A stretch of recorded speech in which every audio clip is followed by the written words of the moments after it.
भ्रष्टाचार का एक ही काल। बड़े ही सम्मानपूर्वक आदरणीय केजरीवाल साहब।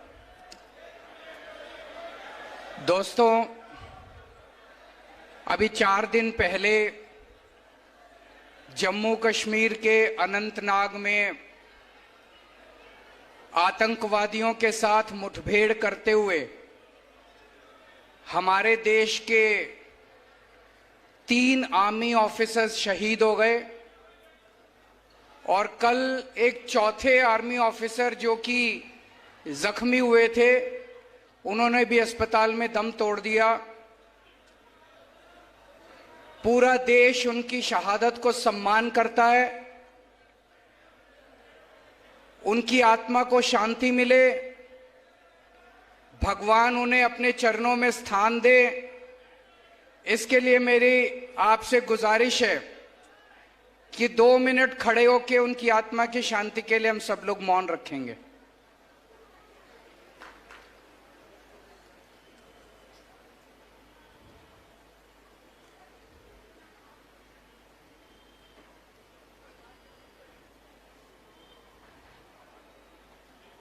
ओम शांति शांति।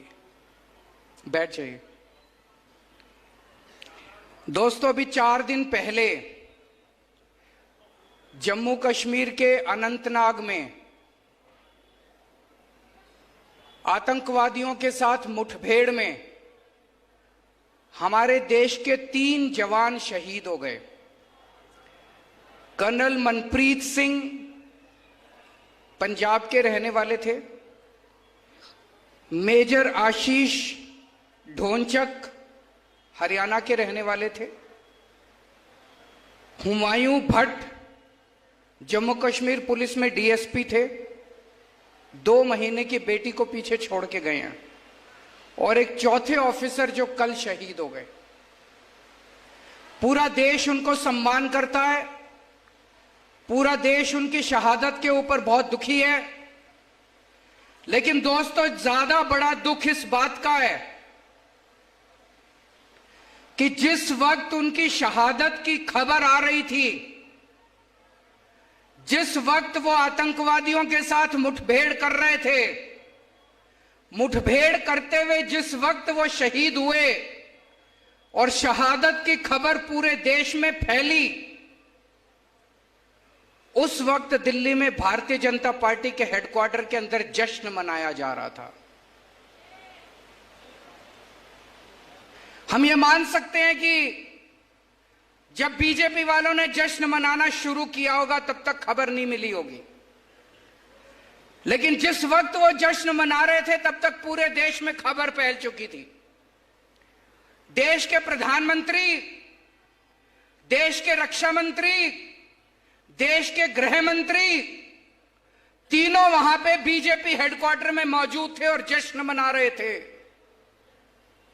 टीवी पे चल रहा था कि वहां पे हमारे 3 आर्मी ऑफिसर्स शहीद हो गए। क्या जश्न को रोका नहीं जाना चाहिए था? जश्न को बीच में रोकना नहीं चाहिए था? क्या जश्न मनाना सही था?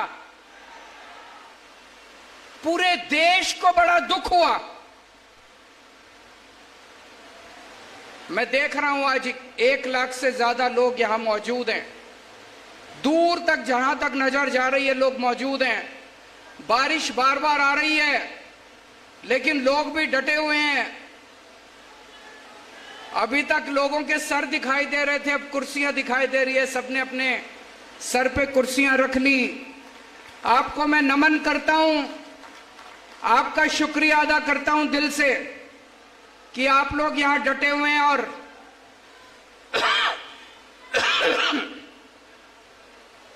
सारा देश इस बात से ज्यादा दुखी है। हमारा पहला दुख है कि हमारे 4 आर्मी ऑफिसर्स शहीद हो गए। हमारा दूसरा बड़ा दुख है कि हमारे देश, जब वो हमारे जवान, हमारे आर्मी ऑफिसर शहीद हो रहे थे और मुठभेड़ में मारे गए, हमारे देश के प्रधानमंत्री, गृह मंत्री और डिफेंस मिनिस्टर जश्न मना रहे थे। तीसरा बड़ा दुख है, आज 4 दिन हो गए इस बात को। 4 दिन पहले वो मुठभेड़ में शहीद हुए थे। अभी तक प्रधानमंत्री ने उनके दुख में 2 शब्द नहीं बोले हैं, एक ट्वीट नहीं किया। हर चीज पे ट्वीट करने वाले प्रधानमंत्री, हर चीज पे ट्वीट करने वाले गृह मंत्री, हमारे देश के 3 जवान शहीद हो गए आतंकवादियों से मुठभेड़ करते करते।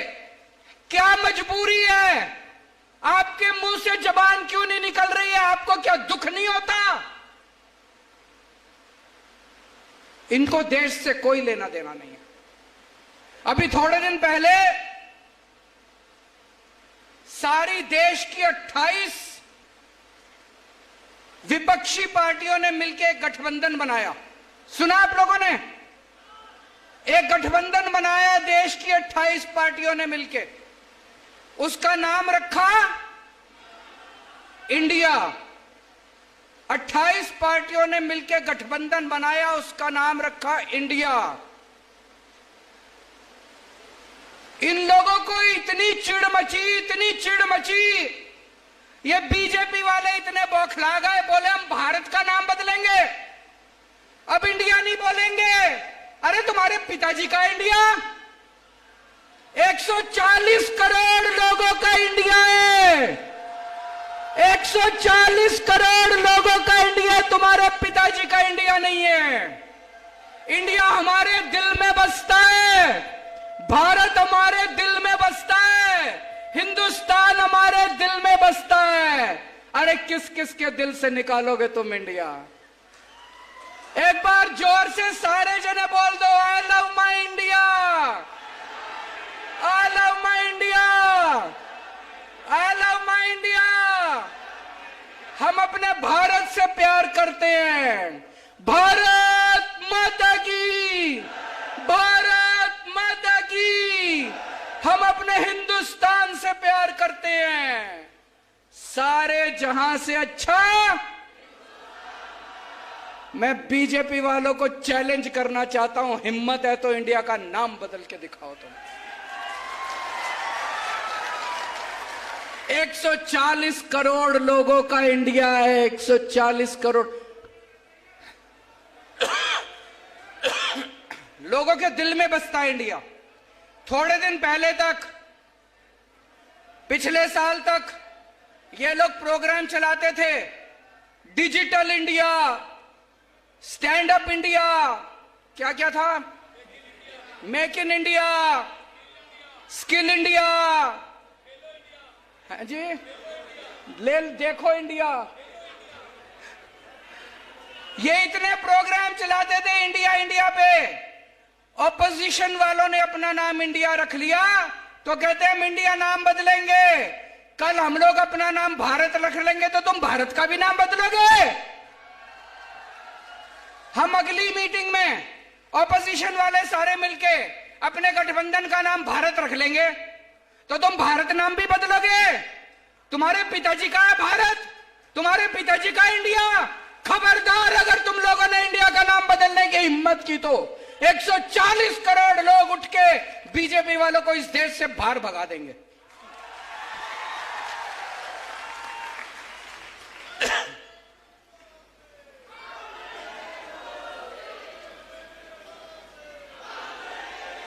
दोस्तों, पहले दिल्ली के लोग बहुत दुखी थे। एक बार ये पार्टी, एक बार वो पार्टी, एक बार ये पार्टी, दोनों ने सेटिंग कर रखी थी, 5 साल तुम, 5 साल हम, 5 साल तुम, 5 साल हम। पंजाब के लोग बहुत दुखी थे, वहां भी एक बार ये पार्टी, एक बार वो पार्टी, एक बार ये पार्टी, एक बार वो पार्टी। दिल्ली के लोगों ने तय कर लिया अब दोनों पार्टियों का बेड़ा गर्क करो। दोनों पार्टियों को हटा के दिल्ली के लोगों ने एक नई पार्टी को मौका दिया, आम आदमी पार्टी को। हमने इतना अच्छा काम करा, इतना अच्छा काम करा, लोगों के स्कूल बनवाए, अस्पताल बनवाए, बच्चों के रोजगार का इंतजाम करा, बच्चों की शिक्षा का इंतजाम करा, बिजली फ्री कर दी। 3 बार लोगों ने जम के बहुमत दिया हमको, 3 बार, तीसरी बार सरकार बन गई हम लोगों के पंजे। फिर पंजाब में लोगों ने इतना भारी बहुमत दिया, पंजाब के लोगों को पता चला अरे दिल्ली के लोग तो बड़े खुशहाल हैं, दिल्ली के लोग तो बड़े सुखी हैं, हम भी देंगे इनको मौका। पंजाब के लोगों ने मौका दिया। अभी मैं 3 दिन पंजाब का दौरा करके आ रहा हूं। पंजाब के लोग भी बहुत खुश हैं, वहां भी स्कूल बनने लग गए, अस्पताल बनने लग गए, लोगों का इलाज मुफ्त होने लग गया, पंजाब में बिजली मुफ्त हो गई। छत्तीसगढ़ वालों, आप भी एक मौका आम आदमी पार्टी को देके देखो। इन दोनों पार्टियों को भूल जाओगे, मैं कह रहा हूं। एक मौका दे दो, अगले 50 साल तक आप इन दोनों पार्टियों को वोट नहीं दोगे, मेरा चैलेंज है। मैं आज आपको 10 गारंटी देके जा रहा हूं।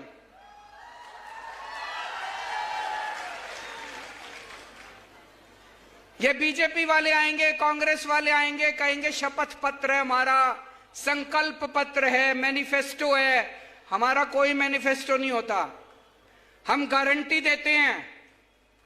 आजकल इन्होंने हमारी गारंटी शब्द भी ले लिया। कांग्रेस वाले भी कहते हैं गारंटी देंगे, बीजेपी वाले भी कहते हैं गारंटी देंगे। उस पे भरोसा मत करना। केवल केजरीवाल की गारंटी असली गारंटी है, बाकी सब फर्जी गारंटी है। मैं आज आपको केजरीवाल की गारंटी देके जा रहा हूं। पहली गारंटी, आपके यहां बिजली आती है, पावर कट लगता है, बिजली जाती है, खूब जाती है बिजली, लंबा लंबा पावर कट लगता है। आज आपको गारंटी देके जा रहा हूं। पहले दिल्ली में भी 8-8 घंटे के पावर कट लगते थे। पंजाब में 1.5 साल पहले सरकार बनी है, उसके पहले 10-10 घंटे के पावर कट लगते थे। अब दिल्ली में 24 घंटे बिजली मिलती है, पंजाब में 24 घंटे बिजली मिलती है।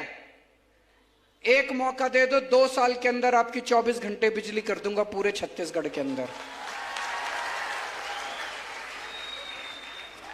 बिजली के बिल ज्यादा आते हैं कि नहीं आते? दिल्ली में बिजली मुफ्त कर दी, पंजाब में बिजली मुफ्त कर दी। एक मौका दे दो, सरकार बनने के 3 महीने के अंदर आपकी बिजली मुफ्त कर दूंगा। लेकिन एक बात है, बिजली मुफ्त भी कर दी, लेकिन कई लोग ऐसे हैं जिनके फर्जी बिजली के बिल आए हुए हैं, पुराने आ रखे कि नहीं आ रखे। किसी के 10,000 का, किसी का 20,000 का। जब बिजली के बिल ठीक कराने जाते हो तो बाबू कहता है 5,000 रुपए दो, नहीं तो बिजली का बिल ठीक नहीं करूंगा। कहता है कि नहीं कहता? आपके 30 अक्टूबर, अभी जो 30 अक्टूबर आने वाली है, 30 अक्टूबर तक के सारे पुराने बिजली के बिल माफ कर देंगे और आगे आपके बिजली मुफ्त कर देंगे। दिल्ली में भी किया था, पंजाब में भी किया था। पंजाब में हमारी 16 मार्च को सरकार बनी थी। 31 दिसंबर तक के पहले जितने बिजली के बिल थे सारे माफ कर दिए, सारे जीरो कर दिए। अब पंजाब में भी लोगों के बिजली के बिल जीरो आते हैं, दिल्ली में भी लोगों के बिजली के बिल जीरो आते हैं। फोन करके पूछ लेना। दूसरी गारंटी, शिक्षा की गारंटी। आपके बच्चे, मैं पूछना चाहता हूं, यहां पे कितने लोगों के बच्चे सरकारी स्कूल में पढ़ते हैं? हाथ खड़े करें। सरकारी स्कूल से खुश हो? खराब है सरकारी स्कूल? आपके बच्चे मेरे बच्चे, आपके बच्चों को मैं अपना बच्चा मान के, जैसी शिक्षा मैंने अपने बच्चों को दी है, ऐसे शानदार सरकारी स्कूल बना दूंगा। दिल्ली में सारे सरकारी स्कूल बदल दिए, पंजाब में सिलसिला शुरू हो गया। पहला सरकारी स्कूल अभी शानदार बनाया है, दिल्ली पंजाब के भी सारे स्कूल ठीक कर रहे हैं। छत्तीसगढ़ के सारे सरकारी स्कूल इतने शानदार बना देंगे, लोग अपने बच्चों को प्राइवेट से निकाल निकाल के सरकारी स्कूल में भर्ती कराएंगे। आपके बच्चों की जिम्मेदारी लेके जा रहा हूं। कोई पार्टी नहीं कहेगी 75 साल हो गए भारत को आजाद हुए, मेरे को बता देना किसी पार्टी ने आके आपको कहा हो कि आपके बच्चों को अच्छी शिक्षा दे दूंगा। कोई पार्टी नहीं कहेगी। कोई पार्टी नहीं चाहती कि लोग पढ़ें। पार्टियां चाहती हैं लोग अनपढ़ रहेंगे तो हमारा वोट बैंक बन के रहेंगे, समझ नहीं रहेगी। मैं चाहता हूं आपके बच्चे तरक्की करें। मैं चाहता हूं आपके बच्चों को इंजीनियर बनाऊं, डॉक्टर बनाऊं, वकील बनाऊं, आपके बच्चों को बड़ा आदमी बनाऊं। आपके बच्चे डॉक्टर बनेंगे, इंजीनियर बनेंगे, तभी तो गरीबी दूर होएगी। होगी कि नहीं होगी? आपके बच्चों की जिम्मेदारी लेके जा रहा हूं, आपके बच्चों को अच्छी शिक्षा दूंगा। और जितने कच्चे टीचर हैं, सारे कच्चे टीचरों को पक्का करेंगे। अभी अभी भगवंत मान साहब ने 12,500 कच्चे टीचरों को पक्का किया है पंजाब के अंदर पिछले हफ्ते। आपको स्वास्थ्य की गारंटी देके जा रहा हूं। आज अगर घर में कोई बीमार हो जाए, भाई साहब सब कुछ लुट जाता है। बड़ी बीमारी हो, हार्ट अटैक हो जाए, कुछ बड़ी बीमारी हो जाए, जमीन बेचनी पड़ जाती है, गहने बेचने पड़ जाते हैं। और बड़ी बीमारी तो छोड़ो, अभी हमारे छत्तीसगढ़ के अध्यक्ष बता रहे थे कि कैसे अगर छोटी बीमारी भी हो, प्रसव भी हो, तभी खाट के ऊपर लेके उसको दूर तक अस्पताल लेके जाना पड़ता है। अस्पताल आसपास गांव के अंदर कहीं नहीं है कि नहीं है? दोस्तों, आपके परिवार के अंदर अगर कोई भी बीमार होगा, चाहे कितनी छोटी बीमारी हो, चाहे कितनी बड़ी बीमारी हो, उसकी जिम्मेदारी मेरी। सबका इलाज मुफ्त कराऊंगा, सारी दवाइयां मुफ्त, सारे टेस्ट मुफ्त, सारा ऑपरेशन मुफ्त। और ये कहने से नहीं होगा, ये केवल मैंने कह दिया, ऐसे नहीं होगा। उसके लिए हमें खूब सारे मोहल्ला क्लिनिक खोलने पड़ेंगे। दिल्ली में 550 मोहल्ला क्लिनिक चल रहे हैं, पंजाब में 650 मोहल्ला क्लिनिक शुरू हो गए। छत्तीसगढ़ के गांव गांव के अंदर मोहल्ला क्लिनिक खोलेंगे। आपके अपने बीमार आदमी को आपको खाट पे दूर लेके जाना नहीं पड़ेगा। आपके गांव में एक मोहल्ला क्लिनिक, गांव क्लिनिक खोलेंगे, गांव क्लिनिक। उसमें आपकी सारी दवाइयां फ्री होगी, सारे टेस्ट फ्री, सारा इलाज फ्री। और अगर बड़ी बीमारी हो जाए, आपके जितने सरकारी अस्पताल हैं, सारे सरकारी अस्पताल शानदार बनाएंगे, प्राइवेट से अच्छे बनाएंगे। उसमें सारा इलाज मुफ्त होगा, चाहे जितनी बड़ी बीमारी हो। 30 लाख 40 लाख रुपए का भी ऑपरेशन है, वो भी आपका फ्री में होएगा, चाहे अमीर आदमी हो, चाहे गरीब आदमी। पैसा कहां से आएगा इतना? ये जितनी पार्टियां कहती हैं सरकार तो घाटे में चल रही है, सरकार तो घाटे में चल रही है। जब मैंने दिल्ली में मुख्यमंत्री का पद संभाला, तब भी ये सारी पार्टियां कहती थी सरकार घाटे में चल रही है, सरकार अब दिल्ली सरकार फायदे में चल रही है। मैंने सबकी बिजली मुफ्त कर दी, शानदार स्कूल बना दिए, सबके बच्चों को फ्री में शिक्षा दे रहा हूं, सबका इलाज मुफ्त कर दिया। फिर भी मेरी सरकार फायदे में चल रही है, घाटे में नहीं चल रही।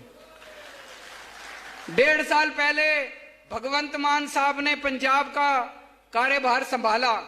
उसके पहले सारी सरकार कहती थी 3 लाख करोड़ का कर्जा हो गया पंजाब पे, पंजाब सरकार घाटे में चल रही है, पैसा नहीं है करने के लिए। ये पैसा भी ले आया, पता नहीं कहां से लाया, और सबकी बिजली भी मुफ्त कर दी। 650 मोहल्ला क्लिनिक भी खोल दिए। अभी किसानों की फसल बर्बाद हुई थी, उनको खूब मुआवजा भी दिया।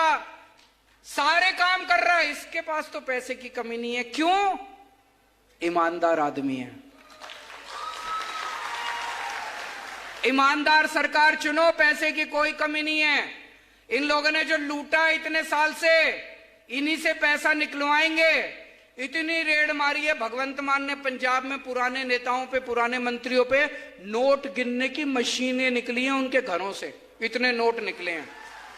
उन सारे नोटों से उनसे पैसा ले लेके, पैसा वापस ले लेके जनता का इलाज मुफ्त कर दिया, जनता की शिक्षा मुफ्त कर दी। भ्रष्टाचार खत्म करेंगे। एक एक पैसा छत्तीसगढ़ का जो ये लूट के ले गए हैं, इनसे सारा पैसा वापस लेंगे और एक एक पैसा छत्तीसगढ़ के लोगों के विकास के ऊपर खर्च होगा। दूसरी बात, आप जब पटवारी के पास काम कराने जाते हो, दफ्तर में काम, पैसे मांगते हैं कि नहीं मांगते? ये रिश्वतखोरी बंद करेंगे। दिल्ली में हमने एक फोन नंबर दिया है 1076, दिल्ली से ही लगता है, यहां से नहीं लगेगा। उस नंबर पे फोन करो, आप बोलो मेरे को राशन कार्ड बनवाना है, वहां से आवाज आएगी हम आपके घर कितने बजे आए राशन कार्ड बनाने। आपको राशन कार्ड बनाने के लिए कहीं जाने की जरूरत नहीं है। आपके घर आती है सरकारी अफसर, आपके घर आता है काम करने के लिए। छत्तीसगढ़ में होना चाहिए नहीं होना चाहिए? रिश्वतखोरी बंद करेंगे, भ्रष्टाचार बंद करेंगे।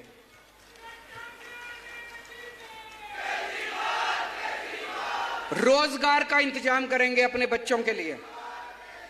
आज हमारे इतने सारे युवा यहां पे बेरोजगार घूम रहे हैं। दिल्ली में हमने लगभग 12 लाख बच्चों के लिए रोजगार का इंतजाम किया। 12 लाख बच्चों के लिए। अभी पंजाब में 1.5 साल हुआ है सरकार बने, इन्होंने 36,000 सरकारी नौकरियां निकाली हैं। पटवारी की, सब इंस्पेक्टर की, क्लर्क की, इस डिपार्टमेंट में, उस डिपार्टमेंट, पुलिस में 36,000 सरकारी नौकरियां बिना रिश्वत के, बिना सिफारिश के, मेरिट के आधार के ऊपर सबको नौकरी मिली। मैं देख रहा था सोशल मीडिया पे, गांव गांव के अंदर पंजाब में ढोल बजा रहे हैं, हमारे गांव के लड़के को नौकरी, सरकारी नौकरी मिल गई, हमारे गांव के लड़के को सरकारी नौकरी मिल गई। क्यों ढोल क्यों बजा रहे हैं? पहले सबको पता था रिश्वत देके होती थी। बिना रिश्वत के गरीबों के बच्चों को, आम लोगों के बच्चों को सरकारी नौकरियां मिल रही हैं। छत्तीसगढ़ में भी आपके लिए नौकरी का इंतजाम करेंगे। अभी 3 लाख प्राइवेट नौकरियों का इंतजाम किया है भगवंत मान ने। 3 लाख, 36,000 सरकारी नौकरियां दी हैं, 3 लाख प्राइवेट नौकरियों का इंतजाम किया है। और जब तक आपके लिए भी, आपके बच्चों के लिए भी नौकरी का इंतजाम करेंगे, और जब तक नौकरी नहीं मिलती तब तक 3,000 रुपए हर महीने बेरोजगारी भत्ता दिया जाएगा हर बेरोजगार को। जितनी हमारी मां बहनें हैं, 18 साल से ऊपर की हर महिला को 1,000 रुपए महीना उनके खर्चे के लिए दिया जाएगा। हमारी बेटियां हैं, कॉलेज जाना है, कॉलेज जाने के पैसे नहीं है। कई लड़कियों की पढ़ाई छूट जाती है, उनकी कॉलेज की पढ़ाई पूरी हो जाएगी। कोई महिला है, गृहिणी है, घर में पैसे की कमी है, बच्चे को, छोटे बच्चे को दूध नहीं पिला पाती, 1,000 रुपए महीना होगा, दूध पिला लेगी अपने बच्चे को। माँ है, कोई बेटी आती है घर, माँ का मन करता है बेटी के हाथ में पैसे रख दूं, उसके पास पैसे नहीं है, बेटे की तरफ देखती है। अब उसको, माँ को किसी बेटे से पैसे लेने की जरूरत नहीं है। अब वो अंदर जाएगी, अपनी पोटली से आम आदमी पार्टी वाले 1,000 रुपए निकालेगी और उसके हाथ में रख देगी, अपनी बेटी के हाथ में। दिल्ली में हम सबको तीर्थ यात्रा कराते हैं, अयोध्या ले जाते हैं, हरिद्वार ऋषिकेश ले जाते हैं, द्वारकाधीश ले जाते हैं, रामेश्वरम ले जाते हैं, साईं बाबा ले जाते हैं, मथुरा वृंदावन ले जाते हैं, पुरी ले जाते हैं। बुजुर्गों को तीर्थ यात्रा कराते हैं, आना जाना, खाना पीना, रहना सब फ्री। घर से बस लेके जाती है, ट्रेन में बिठाती है, एसी ट्रेन में ले जाते हैं, एसी होटल में रुकवाते हैं, सारा कुछ फ्री। इतना आशीर्वाद देते हैं बुजुर्ग, इतना आशीर्वाद देते हैं। छत्तीसगढ़ के भी सारे बुजुर्गों को तीर्थ यात्रा कराऊंगा मैं। जहां कहोगे वहां ले जाएंगे, जिस तीर्थ यात्रा पे आपका मन करता है वहां लेके जाएंगे। अगर कोई दिल्ली का या पंजाब का रहने वाला कोई पुलिस वाला शहीद हो जाए, दिल्ली में पहले उसकी विधवा को एक सिलाई मशीन देती थी सरकार। ये तो अपमान है। अगर कोई पुलिस वाला अपनी ड्यूटी करते हुए शहीद होता है, उसकी विधवा को एक सिलाई मशीन मिलनी चाहिए। अगर कोई दिल्ली या पंजाब में रहने वाला कोई सैनिक बॉर्डर पे शहीद हो जाए, हमने अब इंतजाम किया है, कोई भी ऐसे पुलिस वाला या सैनिक शहीद होता है, उसके परिवार को 1 करोड़ रुपए की सम्मान राशि मुख्यमंत्री खुद उनके घर दे के आते हैं। मैं भी उनके घर दे के आता हूं, मान साहब भी उनके घर दे के आते हैं। छत्तीसगढ़ में भी इसको लागू करेंगे। करना चाहिए नहीं करना चाहिए? जितने कच्चे कर्मचारी हैं, मेरे को पता चला खूब हड़ताल पे, 24 घंटे बेचारों को हड़ताल पे रहना पड़ता। सारे कच्चे कर्मचारियों को पक्का करेंगे। 28,000 कर्मचारियों को अभी तक मान साहब ने पक्का कर दिया है पंजाब के अंदर। 28,000 सारे कच्चे कर्मचारियों को पक्का करेंगे और ये ठेका प्रथा बंद करेंगे। और सबसे बड़ी बात, आज ये यहां पे ढेर सारे आदिवासी समाज के लोग आए हुए हैं। देश को आजाद हुए 75 साल हो गए। इन 75 सालों में सबकी तरक्की हो गई, आदिवासी समाज पिछड़ा रह गया। आदिवासी समाज के साथ सौतेला व्यवहार हुआ है। कोई सरकार, आदिवासी समाज जंगलों में रहता है और सारे इन बड़े बड़े नेताओं की, उद्योगपतियों की नजर, गंदी नजर आपके जल, जंगल और जमीन पे रहती है। पेशा कानून कहता है कि उसका मालिकाना हक आपका है, लेकिन यह मालिकाना हक देना नहीं चाहते आपको। पेशा कानून कहता है कि ग्राम सभा सारे निर्णय लेगी, ग्राम सभा जो निर्णय लेगी वो प्रधानमंत्री भी उस निर्णय को नहीं पलट सकता। पेशा कानून में लिखा है, ग्राम सभा सुप्रीम है। आज तक सारी पार्टियों की सरकार आई, किसी ने लागू नहीं किया। क्यों? उनकी नीयत खराब थी, उनकी नजर आपके जल जंगल जमीन और जितने मिनरल्स हैं उसके ऊपर थी। हमारी नीयत साफ है, सरकार बनने के 1 महीने के अंदर पेशा कानून लागू कर देंगे और ग्राम सभा को सारे अधिकार देंगे।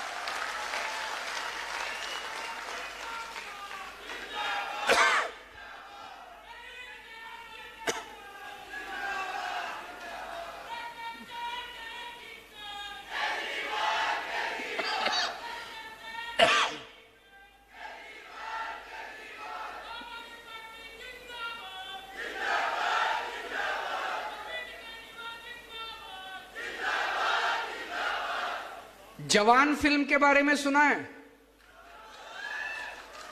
किस किस ने देख ली? बाकी जने भी देख लेना, बहुत अच्छी पिक्चर है। शाहरुख खान का उसमें एक डायलॉग है, देखा सोशल मीडिया पे चल रहा है डायलॉग शाहरुख खान का। शाहरुख खान कहते हैं वोट डालने जाओ तो ये लोग वोट मांगने आएंगे, धर्म के नाम पे वोट मांगेंगे, जाति के नाम पे वोट मांगेंगे। धर्म के नाम पे वोट मत देना, जाति के नाम पे वोट मत देना। जब वोट मांगने आए तो उनसे पूछना हमारे बच्चों की शिक्षा के लिए क्या करोगे। जब वोट मांगने आए तो उनसे पूछना मेरे घर में कोई बीमार हो जाएगा उसके इलाज के लिए क्या करोगे। ऐसा बोलते हैं कि नहीं बोलते शाहरुख खान? सुना है डायलॉग? आज पूरे देश में एक ही पार्टी है जो आपके बच्चों की शिक्षा के लिए और आपके इलाज के लिए काम करती है। कोई पार्टी काम नहीं करती। 75 साल हो गए। इन 75 सालों में अगर इन पार्टियों ने काम कर लिया होता तो हम लोगों को आम आदमी पार्टी बनाने की जरूरत नहीं पड़ती। हम नेता बनने नहीं आए, हमें नेतागिरी करनी नहीं आती, हमें राजनीति करनी नहीं आती। मैं इनकम टैक्स में कमिश्नर था। भगवंत मान साहब बहुत बड़े आर्टिस्ट थे, टीवी पे आया करते थे।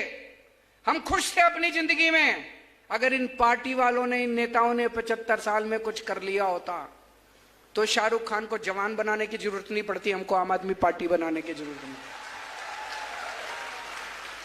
केवल आम आदमी पार्टी, खुल के मैं बोल रहा हूं और मैं चैलेंज करता हूं कोई और पार्टी का नेता बोल दे कि मेरे को वोट दो, मैं आपके बच्चों के लिए अच्छी शिक्षा का इंतजाम करूंगा, मैं आपके बच्चों के लिए स्कूल बनाऊंगा, आपके बच्चों के लिए रोजगार का इंतजाम करूंगा।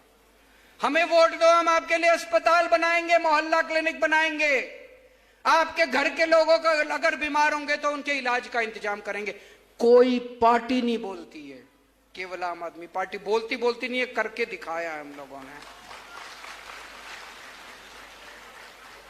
अच्छा एक चीज बताओ, नेता किस टाइम काबू में आता है? चुनाव के टाइम में, है ना? केवल चुनाव के टाइम में काबू में आता है नेता। बाकी 5 साल शक्ल नहीं दिखाते। 5 साल चुनाव के टाइम में आते हैं, आपके सामने आपके पैर भी पड़ते हैं, फोटो भी खिंचाते हैं आपके साथ, आपकी जी हजूरी भी करते हैं, झूठे झूठे वादे करके जाते हैं।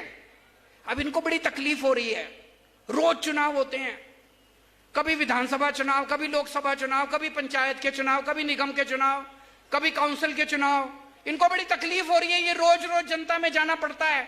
इनके ऐशो आराम, इन्होंने खूब अय्याशी कर रखी है, इनके ऐशो आराम में फर्क पड़ रहा है।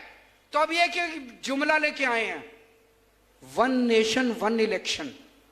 कह रहे 5 साल में एक ही बार करा लेंगे सारे चुनाव, फिर 5 साल ऐश करेंगे, 4.5 साल पूरी दुनिया में घूमेंगे, पेरिस जाएंगे, अमेरिका जाएंगे, कनाडा जाएंगे, न्यूयॉर्क जाएंगे, टोक्यो जाएंगे, खूब घूम घाम के 4.5 साल बाद आएंगे, फिर आपके सामने हाथ जोड़ के खड़े हो जाएंगे।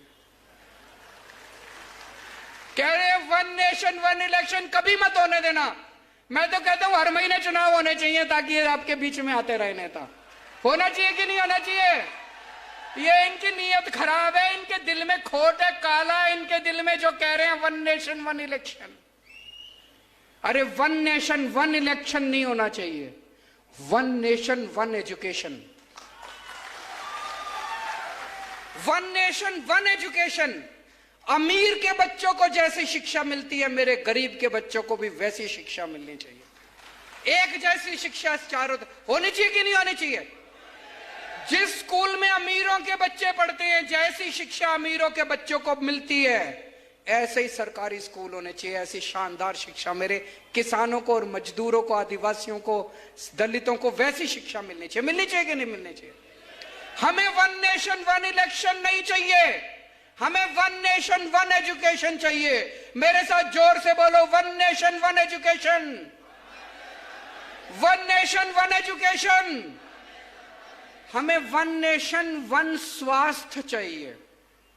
जैसा इलाज अमीरों को मिलता है, वैसा इलाज गरीबों को भी मिलना चाहिए। मेरे घर में कोई बीमार हो, मैं दर दर की ठोकरें खाता हूं, पैसे नहीं है मेरे पास, जेवर बेचना पड़ता है, जमीन बेचनी पड़ती है। क्यों?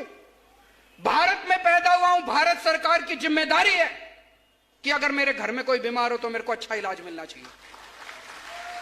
भारत सरकार की जिम्मेदारी है, राज्य सरकार की जिम्मेदारी है। अगर वो जिम्मेदारी पूरी नहीं करते, इस्तीफा दे दें वो लोग। वन नेशन वन स्वास्थ्य चाहिए, एक जैसा स्वास्थ्य होना चाहिए। जैसे इनको फोर्टिस में, मैक्स में, अपोलो में बड़े बड़े अमीरों को जैसा इलाज मिलता है, मेरे सरकारी अस्पतालों में गरीबों को भी वैसा ही इलाज मिलना चाहिए। आज आप इतनी भारी संख्या में आए, इतना प्यार दिया, इतनी मोहब्बत दी। एक मौका देके देखो आम आदमी पार्टी को, आप सारी पार्टियों को भूल जाएंगे। भारत माता की। मैं सभी साथियों से निवेदन करूंगा कि अपने अपने स्थान पर खड़े हो जाएंगे, राष्ट्रगान होगी। सभी से निवेदन है कि अपने अपने स्थान पर खड़े हो जाएं।